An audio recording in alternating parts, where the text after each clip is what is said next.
우리는 23주에 걸쳐서 에스라 말씀을 묵상해 보았습니다. 지금 사순절 기간을 우리가 보내고 있는데 약 한 달 정도는 예수님의 복음 그리고 부활절, 부활에 관한 내용들을 살펴보도록 하겠습니다. 그리고 다시 느헤미야서로 돌아가서 계속 신앙개혁과 부흥, 우리의 변화에 대해서 살피는 시간을 가지도록 하겠습니다.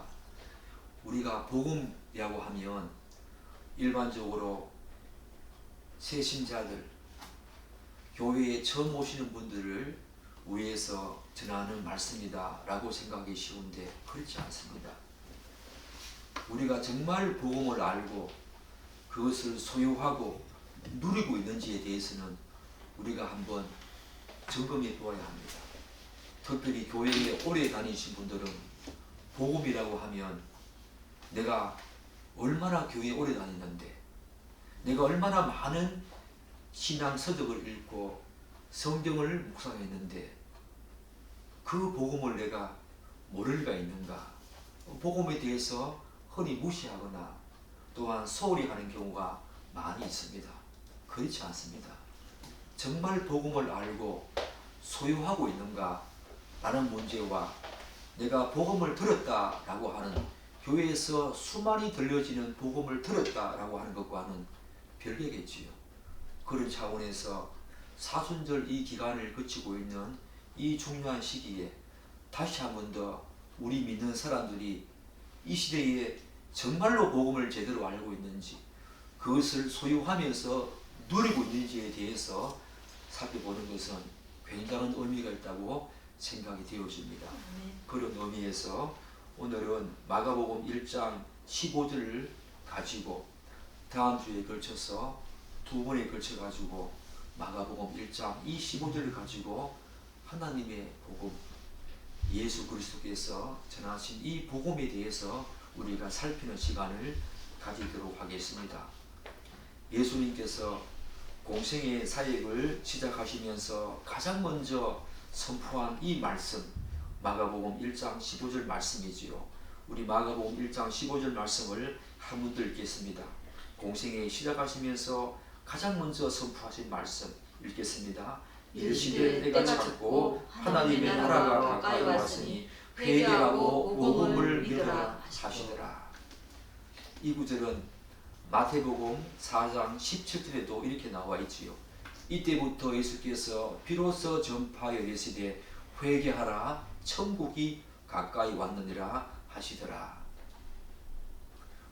오늘 마가복음 1장 15절에서 예수님께서는 하나님의 나라가 가까이 왔다고 선포하십니다. 여러분들은 과연 하나님의 나라가 무엇인지 아십니까? 하나님의 나라가 무엇을 의미할까? 즉 예수님께서는 하나님의 나라에 대해서 무엇을 선언하고 계시는가? 여러분 아십니까? 무엇보다도 예수님께서 이 말씀을 공생애를 시작하면서 가장 먼저 하신 그 말씀의 중요성을 우리가 감안할 때 이 하나님의 나라는 예수님이 육신을 입고 이 땅에 오신 그 목적 그 자체, 그것이라고 해도 과언이 아니겠지요. 하나님의 나라는 예수님께서 이 땅에 육신을 입고 오신 목적 그 자체라고 해도 과언이 아닐 정도로 복음이자 위대한 하나님의 말씀입니다. 흔히 우리는 하나님의 나라에 대해서 범하는 오류 중에 하나가 바로 다음과 같은 두 가지, 그 정도로 저는 축약할 수 있다라고 생각합니다. 아마 예수를 믿기 전에 여러분과 저도 이런 오류를 범하고 있었을 것입니다. 하나는 하나님의 나라는 죽어서 가는 곳이라고 하는 그런 미래적인 차원에서 생각을 한다는 것입니다. 그래서 우리는 천국 하면은 자꾸 들어가는 곳, 자꾸 어디에 들어간다고 하는 개념을 갖고 있지요. 그리고 다른 하나는 나라라는 개념이 함의하고 있는 이 영역과 공간 개념으로 하나님의 나라를 이해하려는 경향이 있습니다. 그러나 예수님께서 오늘 본문에서 선포하신 하나님의 나라라는 개념은 앞에서 제가 말씀드린 이 두 가지 개념과 약간은 거리가 있지요. 본문에서 가까이 왔다라는 동사는 가까움의 의미와 도착이라고 하는 의미 두 가지를 내포하고 있다고 말합니다. 따라서 하나님의 나라를 가까움이라고 하는 그 의미와 연결시킬 때는 천국의 미래적인 측면으로 우리가 이해할 수 있겠지요. 그러나 즉 장차 예수님께서 재림하셔서 이 땅을 심판하시는 날, 곧 하나님의 나라가 궁극적으로 완성될 그날, 바로 그런 미래적인 차원에서 우리가 생각할 수도 있을 것입니다. 이를테면 모든 피조세계가 썩어지면서 벗어나서 모든 것이 완전한 구원을 얻는 바로 완성될 하나님의 나라, 그 나라가 반드시 있을 것이라고 하는 그런 미래적인 의미도 분명히 하나님의 나라 이 개념에 포함되어 있습니다. 로마서 8장 19절과 22절에 보면 있지요. 모든 피조세계가 하나님의 구원을 고대하고 있다. 그러나 도착이라고 하는 그 의미와 연기시킬 때에는 천국의 현재적인 의미, 그것이 더 부각되겠지요. 하나님의 나라가 이미 도착했다는 것입니다. 따라서 우리는 하나님의 나라의 이 미래적인 차원과 현재적인 차원 중에서 어느 하나를 꼭 집어서 선택하는 것은 분명 무리가 있다고 저는 생각을 합니다. 그래서 하나님의 나라는 단지 현재적인 차원이나 혹은 미래적인 차원 중에서 어느 하나만을 가리키는 것이 아니라 현재적으로 역사 속으로 이미 들어와서 성취된 하나님의 나라와 장차 미래의 하나님의 권능으로 우뚝 세워질 완성될 하나님의 나라 모두를 가리킨다고 볼 수 있지요. 그래서 우리가 흔히 잘 알다시피 이미 already 아직 아닌 not yet 이미 하나님의 나라는 이미 도래했지만 그럼에도 불구하고 아직 완성된 것은 아니다. 그런 말을 자주 사용하지 않습니까?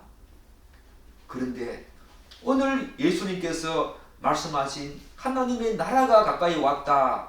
회개하고 복음을 믿으라 라고 하는 이 본문에서는 예수님께서 말씀하신 이 본문에서의 하나님의 나라의 의미는 오히려 그 나라가 이미 역사 속으로 들어와서 임하여서 작동하고 있다는 현재적인 의미가 저는 더 강하다고 봅니다. 왜냐하면 하나님의 나라는 이미 예수님께서 이 땅에 오시면서 그분이 가지고 들어오신 나라이기 때문입니다. 그저 그럴 것이 헬라어에서 나라라고 말할 때는 영토 개념과 이 영역 개념도 분명히 있지만 통치 개념이 더 강하다고 합니다. 그래서 나라라고 하면 통치 개념이 이들에게 먼저였던 것입니다. 그래서 본문에서는 하나님의 나라는 현재적으로 하나님이 다스리시고 통치하시는 나라, 곧 이미 도래한 하나님의 나라가 더 부각되고 있다. 그렇게 생각하면 틀림없겠지요. 그래서 우리가 나라라고 한다면 컨트리라고 말하지 않고 영어에서는 항상 킹덤이라고 말합니다. 바로 통치 개념이 그 왕국, 왕이 통치하는 나라, 그 왕국의 의미가 더 강하다는 거지요. 통치 개념이 더 부각되어지고 더 중심적으로 드러난다는 것입니다. 즉 하나님의 나라가 가까이 왔다는 이 예수님의 말씀은 하나님이 다스리시는 완전하고 진정한 통치가 현재적으로 이미 성취되어서 임하고 있다. 그런 뜻이겠지요. 결국 본문에 하나님의 이 나라는 예수님께서 이 땅에 오심으로 말미암아 도래한 하나님 나라의 현존, 곧 현재적인 의미가 더 강하게 부각되고 있다는 것으로 우리가 이해해야 합니다. 사랑하는 여러분, 여러분들은 하나님의 나라가 이미 이 땅에 도래했다는 것을 알고 계십니까? 죽어서 우리가 가게 될 그 나라, 그리고 최후의 심판에 예수님께서 이 땅에 재림하셔서 최후의 심판에 있을 새하늘과 새 땅 가운데 있을 그 완성된 모든 것이 회복되어지고 썩어짐에 종로로 하는 모든 것이 다 사라지고 눈물도 없고 아픔도 없고 고통도 없고 원수도 없고 모든 것이 하나님의 은혜 가운데 있게 될 완성된 하나님의 나라, 그 나라도 우리가 분명히 알고 기다리고 대망해야 되겠지만 예수님께서 이 땅에 오심으로 말미암아 그분이 가지고 돌아오신 하나님의 통치, 하나님의 다스림, 하나님의 지배하심, 그 나라 속으로 여러분은 지금 들어와 있습니까? 묻는 것입니다. 여러분들은 지금 그 나라에 들어와 있습니까?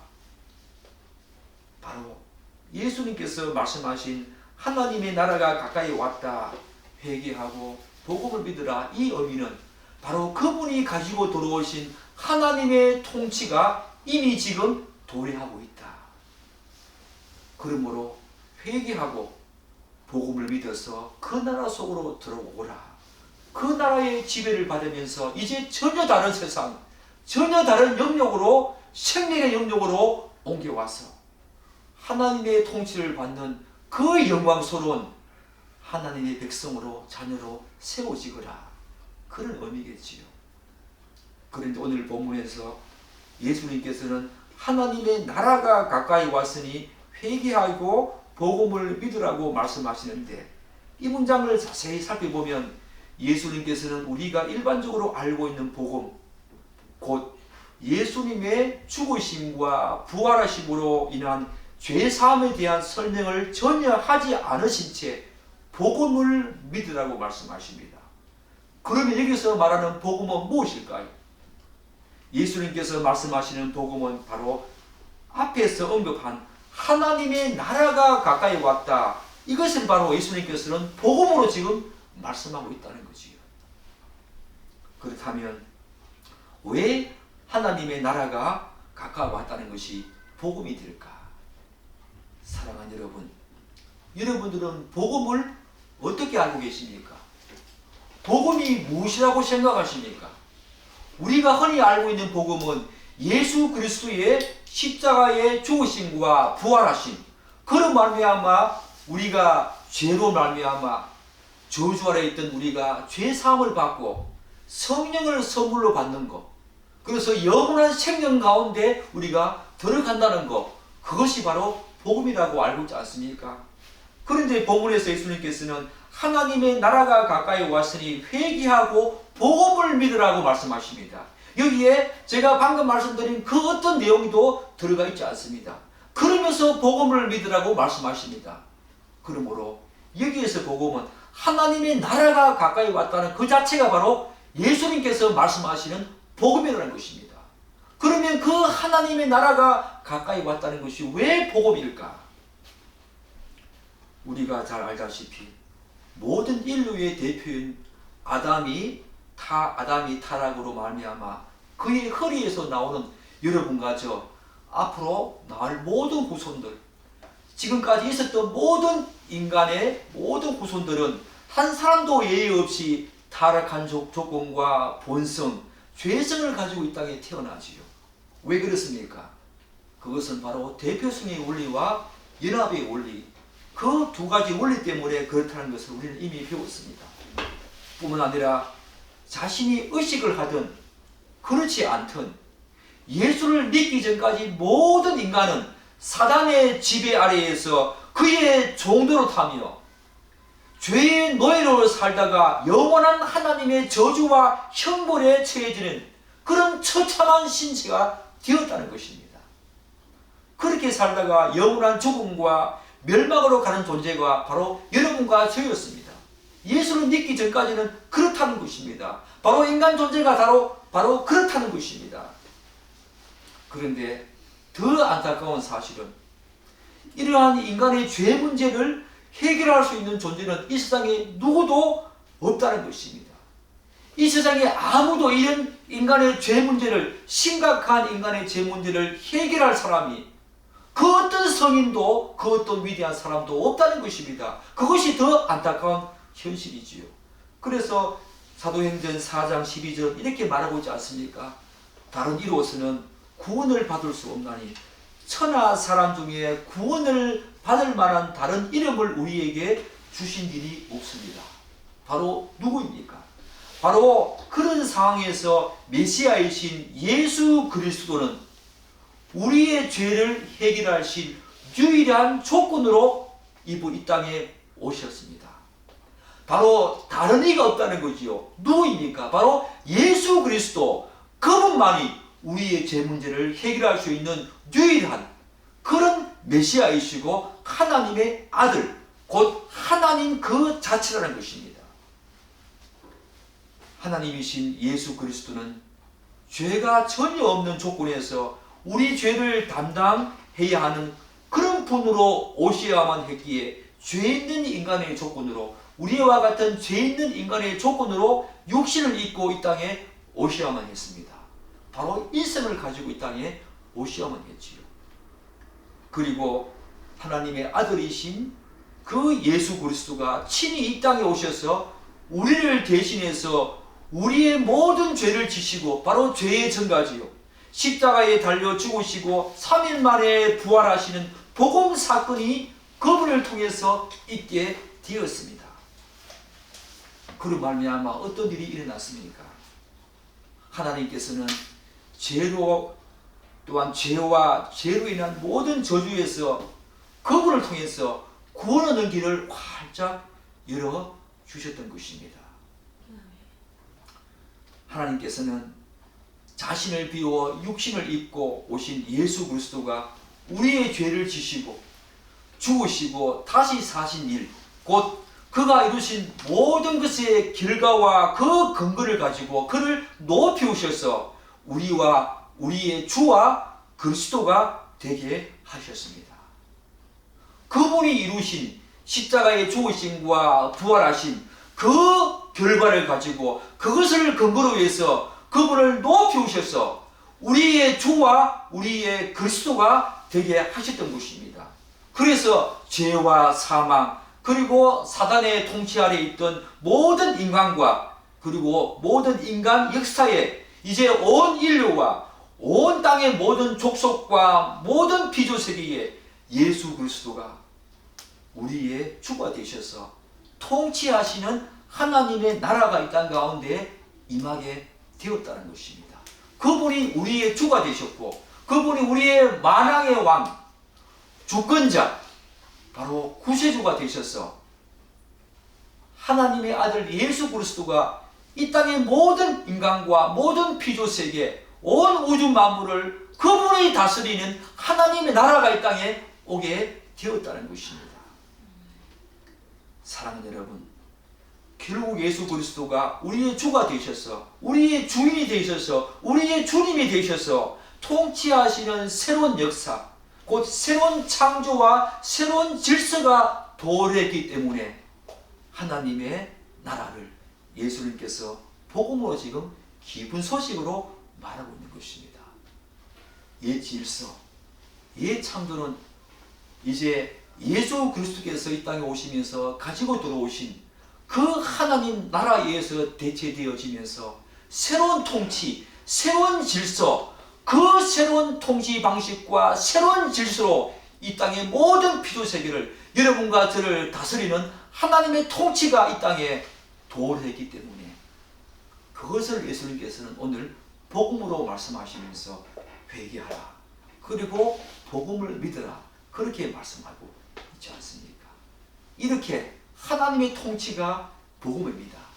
하나님의 통치가 바로 우리에게 너무너무 기쁜 복음이라는 것입니다. 사단의 지배 아래서 죄와 사망에 놓여 있었던 우리들이, 죄의 노예가 되어서 죄밖에 몰랐던 우리들이 이제 하나님의 통치를 받게 되어지고 하나님의 나라에 들어와 있다. 그것이 바로 복음이라는 것입니다. 그렇다면 이전에는 하나님의 통치가 없었는가? 그렇지는 않지요. 그것은 아닙니다. 그런데 여기에서 하나님의 나라가 임한다고 할 때는 사단의 권세가 더욱더 확장되고 있는 이 땅에 하나님이 육신을 입고 오셔서 하나님의 나라가 확고 임하는, 곧 보편적이고 범우주적인 통치가 임하게 되었다. 사랑하는 여러분, 복음은 그런 것입니다. 여러분과 저의 개인적인 구원만을 말하는 것이 복음이 아닙니다. 오늘 교회당에 다니는 많은 사람들이 복음이라 그러면 개인적인 구원 차원에서만 자꾸 말하는 그런 오해를 범한다는 것입니다. 그것도 복음의 일부가 틀림없지만 하나님의 나라가 이 땅에 임함으로 말미암아 통치하시는 그 나라가 임함으로 말미암아 도래한 복음은 개인적인 구원 차원에서의 복음을 넘었습니다. 모든 피조세계가 그분의 통치를 받고 그분의 나라가 이 땅에 임했다는 것. 여러분과 저 그런 어떤 인간뿐만 아니라 모든 피조세계, 온 우주적이고 범우주적이고 전역사적이며 전인류적인 복음사건, 그것이 이 땅에 도래했다는 것입니다. 복음은 그런 것입니다.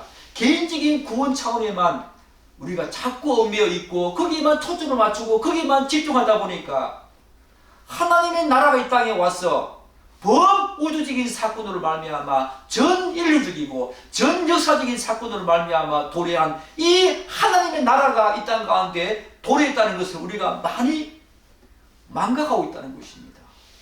구원은, 복음은 우리 개인적인 차원에서만 여러분과 저에게만 있는 것이 아닙니다. 온 우주적이고 전역사적이고 전인류적인 모든 피조세계에 복음이, 하나님의 통치가 임하게 되었다. 그것이 바로 복음이지요. 개인적인 구원도 분명히 여기에 포함되어 있지만 그것을 넘어서서 놀라운 이 영광스럽고 광대하고 어마무시한 이 복음을 한번 보십시오. 그분이 통치하시는 나라, 그 나라가 이 땅 가운데 도래했다는 것입니다. 사랑하는 여러분, 여러분들은 그런 하나님의 나라, 하나님의 복음을 여러분 알고 계십니까? 여러분도 은연중에 복음이라 그러면 여러분들의 개인적인 구원 차원에서만 자꾸 생각을 하고 거기에만 초점을 두고 계시지 않았습니까? 그렇지 않습니다. 예수 그리스도의 복음 사건은 범우주적인 사건이었습니다. 전역사적인 사건이었습니다. 전인류적인 사건이었습니다. 모든 피조세계의 복음이었습니다. 지금까지는 어둠이라고 하는 사단과 마귀의 통치가 이 온 우주세계에, 여러분과 저에게도 사단과 마귀의 통치가 임했지만 온 피조세계에, 온 우주에 사단과 마귀의 통치가 임했다는 것입니다. 그런 역사였다면 이제 하나님이 직접 다스리시는 보편적이고 범우주적인 전역사적인 통치가 예수 그리스도가 이 땅에 오심으로 말미암아 임하게 되었다는 것입니다. 그것이 바로 복음입니다. 하나님의 통치, 하나님의 나라가 여러분과 저를 포함한 온 피조세계에 범우주적이고 전역사적인 사건으로 이 땅에 예수 그리스도가 이 땅에 들어오심으로 말미암아 가지고 들어오신 그 나라, 그 나라가 복음이고, 바로 오늘 예수님께서 그 나라가 가까이 왔으니, 현재적으로 지금 임하고 있으니, 아니 이미 임했으니 여러분과 저에게 회개하고 이 복음을 믿으라, 그렇게 말씀하는 겁니다. 복음을 개인적인 구원 차원에서만 생각하면 안 된다는 것입니다. 복음은 굉장합니다. 이 복음은 어마무시합니다. 너무나 광대하고 너무나 광대해서 우리의 말로 다 표현할 수 없을 정도로, 우리의 언어로 다 형용할 수 없을 정도로 복음은 너무너무 위대하며 광대하며 넓고 깊은 것이 바로 복음입니다. 이것이 바로 복음이지요. 저 구약에서부터 계속 예언되고 약속된 메시아의 도래, 곧 예수 그리스도가 이 땅에 오심으로 말미암아 범우주적이고 전역사적이며 전인류적인 하나님의 통치가 임하는 새로운 집행을 우리는 맞이하게 되었다는 것입니다. 성경에서 말하는 천국 비밀도 바로 하나님의 나라를 의미하지요. 이 비밀을 알고 그 나라에 속한 것을 아는 사람은 이제 이 세상을 다 준다고 해도 바꿀 수 없는 가장 존귀하고 가장 귀한 가장 위대한 가치를 지닌 사람으로 그것에 의해서 너무너무 행복해하고 즐거워하고 기뻐한다는 것입니다. 그래서 그것이 바로 복음, 기쁜 소식이 된다는 것입니다. 사랑하는 여러분, 여러분들은 복음이 주는 이 위대한 가치를 알고 계십니까? 바로 천국의 비밀, 바로 이 천국의 비밀을 알고 이 가치를 여러분 누리고 계십니까? 여러분의 삶 속에 가장 중요한 그 어떤 것도 바꿀 수 없는 그런 가치라고 이 복음을 생각하시면서 살고 계십니까? 그것을 누리고 소유한 자 맞습니까? 예수를 믿는 우리는 그런 완전하고 완벽한 영원한 통치를 지금 맛보고 있고 경험하고 있으며 이미 받고 있는 것입니다. 그래서 예수님께서는 그 하나님의 나라가 가까이 왔다는 것을 복음으로 말씀하시면서 회개하고 믿으라고 말씀하고 있는 거지요. 그런데 너무 안타까운 사실은 오늘날 예수 그리스도가 전한 이 하나님 나라 복음이 너무 왜곡되거나 심지어 거짓 복음으로 둔갑해서 교회에 전파되고 있다는 것입니다. 우리가 믿는 복음은 어떤 복음입니까? 예수 그리스도가 사도들에게 전하셨고 그리고 사도들이 1세기 당시에 초대 교회에 전한 복음입니다. 그 복음을 지금 우리가 믿고 있지 않습니까? 곧 예수 그리스도의 죽으심과 부활이라고 하는 이 객관적이고 역사적인 이 복음 사건을 통해서 죄와 사망에서 구원을 받고 이 땅 가운데 그분이 통치하시는 하나님의 나라가 임했다는 것이 예수님께서 사도들이 1세기 초대 교회에 전한 복음이었습니다. 그 복음이 오늘 우리에게 전해지면서 우리도 그 복음을 믿고 지금 신앙생활을 하고 있지요. 그런데 사도들이 전한 이 객관적이고 역사적인 복음 사건을 개인의 경험과 관련시켜서 주관하거나 내면화하는 경향이 곳곳에서 나타나고 있다는 것입니다. 저도 그곳에 빠질 뻔했습니다. 이런 경향성은 지난 교회 역사 속에서 1세기 초대교회부터 지금까지 지속적으로 있어 왔지만 지난 세기에 실존주의와 오순절 계통의 교회가 등장하면서 복음을 내면화하고 주관화하는 경향이 더 심해졌습니다. 여러분 이거 아셔야 합니다. 그 복음은 객관적이고 역사적인 사건이었습니다. 그것을 내가 믿는다고 하는 것은 주관적으로 그것을 분명히 믿는 것이 있지만 복음을 믿는 과정은 두 가지가 있지요. 객관적이고 역사적인 그 복음 사건을 내가 주관적으로 믿는 이런 두 가지 과정을 거쳐서 분명히 내가 예수를 믿고 신자가 되어지고 성도가 되어지지만 분명한 것은 복음 그 자체는 객관적이고 역사적인 사건이라는 것입니다. 그 객관적이고 역사적인 그 사건을 자기 자신이 내면화하면서 주관하면서 주관적으로 바꾸면 안 된다는 것입니다. 그런데 지난 세기에 실존주의와 오순절이 등장하면서 복음을 내면화하고 주관하는 경향이 심해졌다는 것입니다. 믿는 과정에서는 분명히 주관하는 경향이 있지만 복음 그 자체를 주관하거나 내면하면 안 된다는 것입니다. 말하자면 어떤 부류의 사람들은 하나님 나라가 임한 구원과 복음을 말하면서 너무 개인적인 차원에서만 생각하는 경향이 있다는 것입니다. 심지어 복음을 전도한다고 하면서도 복음 그 자체를 전하지 않고 개인의 변화, 내가 예수를 믿음으로 말미암아 이런 복을 받았고 이런 변화가 있다고 하는 그런 내용으로 복음 전도하는 것은 복음을 왜곡하는 거지요. 그것은 복음이 아닙니다. 복음은 역사적이고 객관적인 사건, 사도들이 우리에게 전해진 그 역사적인 복음, 바로 그 사실적이고 바꿀 수 없는 객관적이고 역사적인 그 복음을 전하는 것이 바로 복음 전도지요.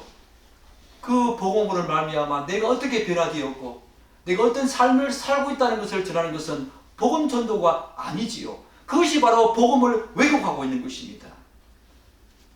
특히 19세기 이후에 제2의 축복, 세컨 블레싱을 말하면서 개인의 행복과 채용과 구원을 말하는 가운데 이런 개인적인 차원의 구원에 더욱 함몰되게 되었습니다. 주직컨대 복음은 개인적인 차원의 구원, 행복과 은혜만을 말하는 것이 아니지요. 온 피조세계가 고대하면서 기다리던 그분이 성경대로 마침내 역사 속에 오셔서 우리의 죄를 대신해서 십자가에 달려 죽으시고 부활하신 그 사건이 바로 복음인 것입니다. 개인적인 차원에서만 자꾸 복음을 함몰시키면 안 된다는 것입니다. 객관적이고 역사적인 그 사건을 주관화시켜서 복음을 내면화시키거나 주관화시켜서 왜곡시키면 안 된다는 것입니다. 그 예수를 믿는 과정에서 우리는 분명히 주관하는 경향이 있지만 복음 자체가 주관화되는 것이 아니라 내가 주관적으로 예수를 믿는 그 과정에서 회개하는 과정에서 분명히 주관적인 부분이 들어가지만 복음 그 자체는 객관적이고 역사적인 사건이었다는 것입니다. 그로 말미암아 하나님 나라가 임했다는 것이요. 오늘날은 복음을 너무 개인적인 차원에서 이해하고 말하는 경향이 있습니다. 이것은 분명히 복음을 한쪽으로 치우치게 하는 그런 어떤 잘못된 거지요. 심지어 우리 주변에는 예수님을 한 사람의 위대한 도덕적인 어떤 성인이나 혹은 가난과 질병을 또한 고통으로부터 해방시켜주는 그런 예수, 또한 사회 변혁가로서의 예수, 그리고 한 사람의 신화적인 존재로서의 예수 등 사도들이 전한 예수와 전혀 다른 예수를 전하는 경향이 있다는 것입니다. 이러한 경향성은 오늘날 포스트 모더니즘 사조가 되어지면서 상대주의와 종교다원주의로 이렇게 우리에게 드러나고 있다는 것입니다. 더욱더 심각하게 복음을 왜곡하는 경향이 있어졌다는 것입니다. 또한 자기 나름의 주관적인 생각으로 이런저런 예수를 말하는 경향도 있지요. 이를테면 자기가 본 그 환상의 근거에서 자신의 느낌이나 감정을 근거로 해서 예수를 말하는 경향이 있다는 것입니다. 그러나 그것은 다 다른 복음이고 다른 예수입니다. 우리가 무엇을 보고 무엇을 체험했던 그 모든 것들은 1세기 당시에 사도들이 전한 그 복음 속에 완전히 다 종속되어야 합니다. 사랑하는 여러분, 여러분들은 유튜브를 통해서 어떤 사람이 천국에 갔다 왔다, 예수를 보았다, 지옥과 천국을 갔다 왔다고 하는 그런 내용을 보신 적이 있습니까? 사랑하는 여러분, 성경이 말하는 천국과 복음이, 천국과 지옥이 분명히 있다고 말하고 있고 예수님께서 천국에 계신다고 분명히 말하고 있는데 성경이 그렇게 말하고 있는데 왜 그런 유튜브를 또 보십니까? 그것들이 바로 예수를 왜곡화시키고 복음을 주관화시키고 내면화시키는 경향이 있다는 것입니다. 사랑하는 여러분, 복음은 여기에 들어있습니다. 천국과 지옥이 성경이 말하고 있는 내용 아닙니까? 이것만 믿으면 되지 굳이 어떤 사람이 천국에 갔다 왔다, 지옥에 갔다 왔다 그것을 더 믿게 되어지는 그런 어떤 경향성이 있다면 그것은 잘못된 것이요. 그것이 바로 복음을, 천국을 내면화시키고 주관화시키면서 우리를 혼동하게 한다는 것입니다. 천국과 지옥은 성경이 분명히 말하고 있지 않습니까? 성경이 말하고 있는 그 천국과 지옥을 왜 또다시 그런 사람의 말로 인해서 혼동하고 혼란을 겪게 된다는 것입니까? 그렇게 복음을 왜곡하는 그런 경향성이 우리에게 있었다는 것입니다. 묻습니다. 여러분들이 믿는 예수님과 복음은 사도들이 전한 객관적이고 역사적인 복음, 그 사건을 근거로 해서 그들이 보고 들은 복음 사건, 그 복음 예수가 맞습니까? 여러분들이 정말 진지하게 고민해야 됩니다. 정말 진지하게 자신에게 물어야 합니다. 내가 믿고 있는 이 복음은 1세기 당시의 사도들이 그들이 보았고 그들이 경험한 예수 그리스도 그분이 맞습니까? 아니면 포스트 모던 이 시대에 종교다원주의로 또한 상대주의로 온갖 치유와 질병을 고치는 예수, 사회 변혁가로서의 예수, 한 사람의 도덕적인 성인으로서의 예수, 도덕적인 성인으로서의 예수, 그런 예수를 믿고 계십니까? 여러분들은 돌아봐야 합니다. 자기 자신을 진지하게 돌아봐야 합니다. 이것은 교회에 얼마나 오래 다녔든지 모태신앙이든 아니든 관계가 없다는 것입니다. 사랑하는 여러분, 우리는 앞에서 하나님의 나라가 가까이 왔다는 예수님의 말씀은 하나님이 다스리시는 완전하고 진정한 통치가 현재적으로 이미 성취되어서 임하고 있다고 우리가 살폈습니다. 즉 이 말은 예수 그리스도가 우리의 구세주일 뿐만 아니라 만왕의 왕이시며 우리의 주님이라신 거지요. 그것은 예수님께서 이 땅에 사시는 동안에도 그런 권리를 가지고 계셨지만 죽으시고 부활 성천하심을 말미암아 실제로 그가 이 세상의 메시아요 모든 시대 모든 민족의 구세주로 또한 주로 높임받았다는 것입니다. 죄와 사망을 해결하고 사단의 권세를 깨뜨린 예수 그리스도가 이제 그 권세와 능력을 가지고 세상의 구원자요 주이신 것을 드러내게 되었다는 것입니다. 이 땅에 오셔서 죽고 부활하신 그 예수님은 지금 현재적으로 가만히 계신 분이 절대로 아니십니다.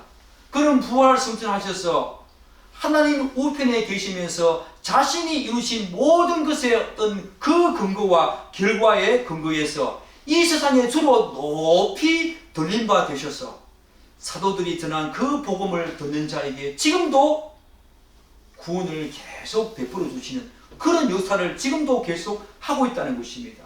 바로 그 일을 성령 하나님을 통해서 하고 있지요.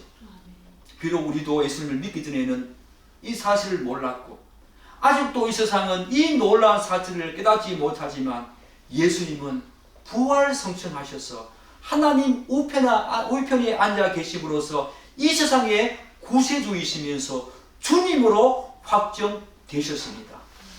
그렇기 때문에 우리는 이 땅에 오셔서 죽고 부활하신 그 예수님을 우리의 죄와 사망에서 우리를 구원해 주신 구세주이면서 즉 세비어이면서 동시에 우리가 복종해야 할 주, 곧 만왕의 왕이시고 주권자이시고 우리의 주님이심을 분명히 알아야 합니다.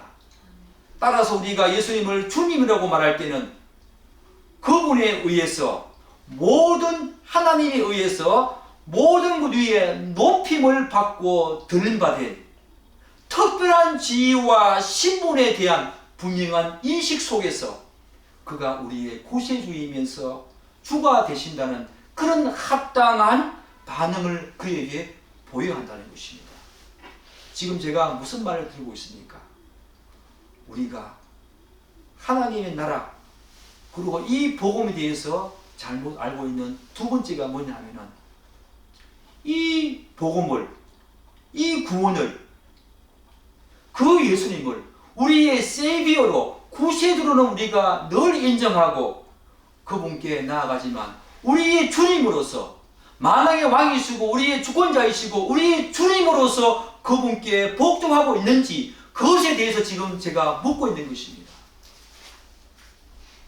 예수님께서 이 땅에 오심으로 말미암아 하나님께서 다스리시고 통치하시는 하나님의 나라가 도래했다는 그런 맥락 속에서 이분은 구세주이면서 만왕의 왕이시며 믿는 자들을 다스리시고 통치하시는 주라는 것입니다. 바로 주님이라고 하는 것입니다. 그런데 조국교회는 예수님의 이런 존재성에 대해서 자꾸 한쪽으로만 흘러가는 경향이 있다는 것입니다. 그게 뭡니까? 예수님을 이야기할 때에 죄와 사망에서 구원해 주신 구세주로만 자꾸 강조하는 경향이 있다는 것입니다. 십자가를 말하면서 부활을 말하면서 우리의 구세주이시다. 우리를 죄와 사망에서 해방시키시고 죄로 말미암은 모든 저주와 형벌에서 해방시키시고 자유케 하신 그런 세비어 구세주로만 자꾸 강조하는 경향이 있다는 것입니다. 또 자신의 삶에 도움을 주시고 사랑과 은혜를 베풀어 주시며 고난과 어려움에서 구원해 주시는 것만 인정하고 예수님께서 자신의 주권자 만왕의 왕이 되시고 주되심에 대한 마땅한 그런 어떤 인정과 그런 어떤 복종과 순종과 그런 어떤 것들은 많이 소홀하고 많이 무시하는 경향이 있다는 것입니다. 여러분들도 그렇지 않습니까? 혹시 예수 그리스도가 나의 구세주 되심은 인정하면서도 그분의 주되심에 대해서는 여러분 얼마나 인정하십니까? 여러분의 삶 속에 그분이 주인이시라고 인정하며 살고 있습니까? 여러분의 뜻대로, 여러분의 생각대로, 판단대로 그렇게 사시면서 여러분이 그분을 주라고 고백하고 있는 이런 엉뚱한 상황을 여러분 자신 속에서 발견한 적이 있습니까? 저는 그런 경우가 많다는 것입니다. 나의 구세주이시면 분명하지만 내 삶은 내 거니까 내가 주인 되어서 살고 파는 그런 경향성이 우리 예수 믿는 사람들에게도 많이 있다는 것입니다. 이런 사람은 예수 그리스도께서 이 땅에 오심으로 가지고 들어오신 하나님의 나라와 그 복음을 정확히 아는 사람이 아니지요. 어떻게 말하면 예수 믿는 사람이 아니라고 해도 과언이 아닙니다. 예수님을 구세주로만 생각하고 나의 주되신 그분이 나의 주되심과 나의 만왕의 왕이 되시고 나의 주권자 되심을 인정하지 않는 것은 복음을 지식적으로만 알고 있는 사람이지 정말로 복음을 알고 소유한 자가 아니라는 것입니다. 구원받은 자가 아니라는 것입니다. 예수님은 자신이 이루신 것의 모든 결과요 근거로 모든 믿는 자에게 구세주이시요 주로 계시는 것입니다. 왜냐하면 하나님께서 예수 그리스도가 행하신 그리고 성취하신 모든 결과와 근거로 그를 모든 이름 위에 뛰어난 분으로 높이 오셨습니다. 모든 이름을 그분의 발 앞에 꿇게 하심으로 그렇게 하셨다는 것입니다. 바로 빌립보서 2장에서 그렇게 말하고 있지 않습니까? 한 걸음 더 나아가서 그분은 만왕의 왕이시요 구세주이시며 주님이라는 사실은 이분이 모든 것을 심판하시는 그런 심판주로 지금 계신다는 것입니다. 사랑하는 여러분, 여러분들은 그가 구세주이면서 우리의 주가 되시며 그분이 우리의 심판주가 되신다는 사실, 하나님의 나라가 이 땅에 도래했다. 그분이 통치하시는 나라가 도래했다는 말은 그분이 우리의 심판주로 계신다는 것과 똑같은 말입니다. 예수님께서는 성령 하나님을 통해서 하나님의 나라와 복음을 듣는 사람들을 믿게 하시는 것으로 멈추지 않습니다. 거기에 멈추지 않고 모든 것을 심판하시는 그런 분으로 계시지요. 묻습니다. 여러분은 예수 그리스도께서 여러분의 세비어 구세주일 뿐만 아니라 정말 나의 주님이시고 심판주라는 사실을 고백하면서 그분께 온전히 복종하고 계십니까? 사랑하는 여러분, 그것도 잘 모르고 신앙생활을 한다면 그런 분명히 자기 주도적인 신앙생활을 하는 사람이라고 할 수 있지요. 사랑하는 여러분, 마태복음 7장에서 주여 주여 하는 자마다 다 하늘나라에 들어가는 것이 아니라 하나님의 뜻대로 행한다. 사랑하는 여러분, 하나님의 뜻대로 행한다는 말이 무슨 말입니까? 그분을 나의 구세주이면서 그분이 나의 주님이심을 고백하면서 그분 뜻대로 주인이신 그분 뜻대로 행한다는 것입니다. 결국 천국에 들어가지 못한 그들은 하나님의 아들 예수 그리스도를 나의 구세주, 나의 세비어로는 인정했지만 나의 주인으로서는 마땅히 드려야 될 복종과 그런 순종의 삶을 살지 않고 자신이 주인이 되어서 자신 뜻대로 행했다는 것입니다. 그런 사람은 천국에 못 들어간다는 것입니다. 이것이 얼마나 심각한 그런 상황입니까? 사랑하는 여러분, 여러분들도 그분을 나의 구세주로 나의 죄와 나의 모든 죄로 인한 저주에서 나를 구원해 주신 구세주로서의 주님은 인정하지만 그분이 나의 주님이시고 나의 왕이시고 나의 주권자 되심을 여러분 진정으로 인정하고 계십니까?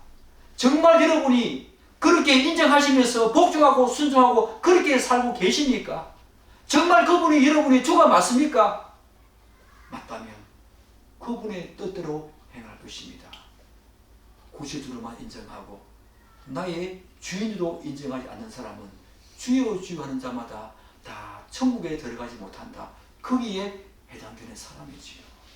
하나님의 뜻대로 행하는 사람이 아니지요. 하나님의 뜻대로 행한다는 말은 그분을 나의 세비어로 인정할 뿐 아니라 나의 주인으로 복종하고 순종하면서 그분의 뜻대로 사는 자, 그가 바로 하나님을 예수 그리스도 그분을 나의 주인으로, 나의 주권자로, 나의 주님으로 인정하며 산다는 것이요. 사랑하는 여러분, 그 나라가 도래했습니다. 하나님이 나를 다스리는, 예수 그리스도가 나를 다스리는 그 나라가 이미 도래했습니다. 여러분들은 날마다 그분의 다스림을 받고 계십니까? 그분의 지배와 통치를 받고 계십니까? 그분을 나의 구세주로 인정하시면서 동시에 그분을 나의 주인으로 인정하며 복종하고 순종하며 사십니까? 그렇게 살아야 합니다. 그것이 바로 복음입니다. 하나님의 나라가 가까이 왔다. 회개하고 이 나라가 가까이 왔다는 사실. 그분이 나의 구세주이면서 그분이 나의 주인으로 다스리는 나라가 가까이 왔다. 그 사실을 회개하고 믿으라고 예수님께서는 지금 우리에게 말씀하고 있는 것입니다. 여러분, 나의 세비어 되시고 나의 주인 되신 그분을 온전히 인정해 드리면서 여러분 삶 속에 하나님이 다스리시고 하나님이 통치하시고 지배하시는 그런 나라가 여러분의 심령 속에 풍성히 임해서 여러분이 평강과 안식과 기쁨과 즐거움 가운데 날마다 그렇게 사시는 하나님의 자녀 백성 되기를 간절히 축복합니다. 아멘. 기도하겠습니다.